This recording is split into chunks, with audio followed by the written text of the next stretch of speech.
កូនកុំឡោះថ្ងៃនេះមិនមែនបងទេ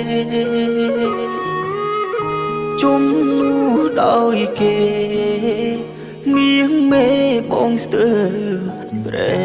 ទ្រូងសំលេងភ្លេងការចាំងលឺរំពងពេញភូមិបងអង្គុយយំ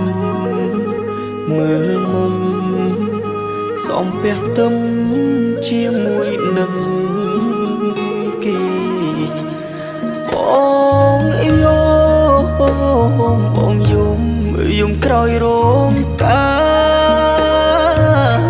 គេសរសើរថាប្តីអូនជីកូនសេដ្ឋី